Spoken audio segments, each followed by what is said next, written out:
Doctor rice Mustafa அவர்கள் எழுதிய எனது டையரியின் மறுபக்கம் நூலிலிருந்து சிதைந்து போகும் உறவுகள். வரும் துர்நாற்றங்களை நுகர வேண்டிய சந்தர்ப்பங்கள் அடிக்கடி எமக்கு ஏற்படுகின்றன. சமூகத்தின் உள்ளே உள்ள மறைக்கப்பட்டுள்ள பல பிரச்சனைகளுள் ஒன்றுதான் நெருங்கிய உறவினர்களுக்கு இடையிலான பாலியல் உறவு. அண்மையில் அம்பாறை மாவட்டத்துக்கு பொறுப்பான சிரஸ்ட் போலீஸ் அத்தியட்சகர் SSP திரு ஆனந்த் அவர்களோடு குழந்தைகளுக்கு எதிரான துஷ்பிரயோகம் பற்றி கல்முனை போலீஸ் நிலையத்தில் கலந்துரையாடினேன்.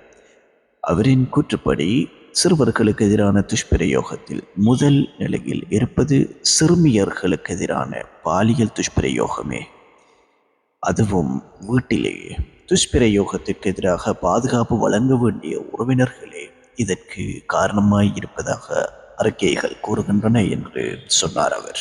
நீங்கள் கேட்டுக்கொண்டிருப்பது ஜாயினர்ஸ் டுகெதர் வழங்கிக் கொண்டிருக்கும் டாக்டர் ரைஸ் முஸ்தபா அவர்கள் எழுதிய எனது டையரியின் மறுபக்கம் நூலிலிருந்து எமது பதிவுகளை உடனுக்குடன் உங்கள் வாட்ஸ்அப்பில் பெற்றுக்கொள்ள 0719685118 என்ற இலக்கத்திற்கு புக் BOOK என டைப் செய்து அனுப்பி வைக்கவும். படியான உறவுகளினால் பிறக்கின்ற குழந்தைகளின் தீராத நோய் ஒரு புறம் இருக்க, இந்த பாரதூரமான புற்றுநோய் போல் இருக்கும் சமூக பிரச்சனைக்கு வைத்தியம் செய்ய வேண்டிய பொறுப்பு இஸ்லாத்தை ஏற்றுக்கொண்ட எம் ஒவ்வொருவருக்கும் இருக்கிறது என்பதை நாம் உணர வேண்டும். இன்று வீடுகள் எல்லாம் தியேட்டர்களாக மாறிவிட்டன. சினிமாவிலே காட்டப்படுகின்ற பாலியல் காட்சிகளை எல்லாம் வீட்டில் தாய், தந்தை, சகோதர சகோதரிகள் சேர்ந்து பார்க்கின்றனர். நெருங்கிய குடும்ப உறவுகளுக்கிடையே இருக்க வேண்டிய திரை அகற்றப்பட்டு விட்டது. குடும்பத்தை பாதுகாக்க வேண்டிய தாய் மத்திய கிழக்கு நாடுகளில் பணம் சம்பாதிக்கிறாள். பாவம், வீட்டில் ஒழுக்கம் சீரழிகிறது. சமூகத்தை பாதுகாக்க உறவுகளுக்கிடையே மிக தெளிவான திரையை இஸ்லாம் போட்டிருக்க, நாம் மனிதர்கள் அவற்றை பொருட்படுத்தாமல் மஹ்ரம் அல்லாத உறவுகளுக்கெல்லாம் நானா, தம்பி, தங்கை என்று சொல்லிக்கொண்டு இஸ்லாம் இட்ட வரம்புகளை பொருட்படுத்தாமல் அவற்றை மீறி சமூகத்தின் பழக்க வழக்கங்களோடு சங்கமித்து போயிருக்கிறோம். மஹ்ரம்கள் பற்றி அல் குர்ஆனில் அல்லாஹ் தஆலா உறவு முறையை குறிப்பிட்டு பின்வருமாறு விளக்கியிருக்கிறான்.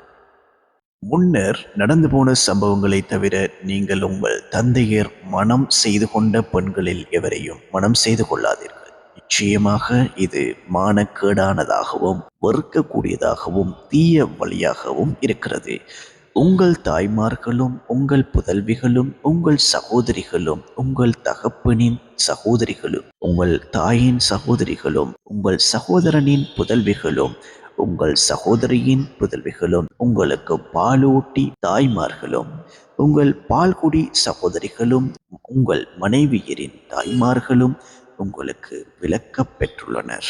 அவ்வாறே நீங்கள் வீடு கூடிய மனைவிக்கு முந்திய கணவன் மூலம் பிறந்து உங்களிடம் வளர்ந்து வரும் மனைவியின் மகளையும் நீங்கள் திருமணம் செய்வது கூடாது.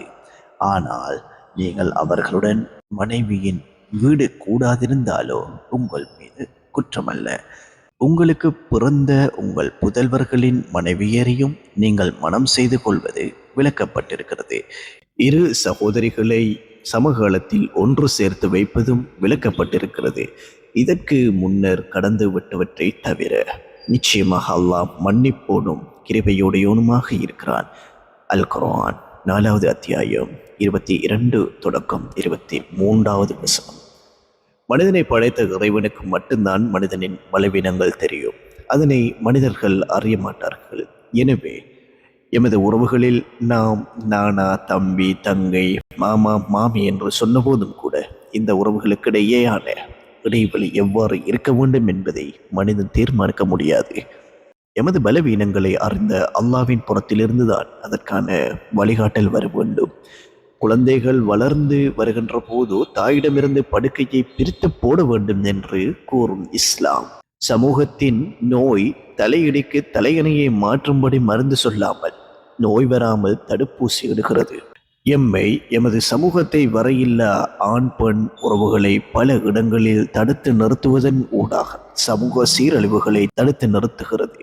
இது இஸ்லாத்துக்கு மட்டுமே உரிய அழகாகும். அல்ஹம்துலில்லாஹ்.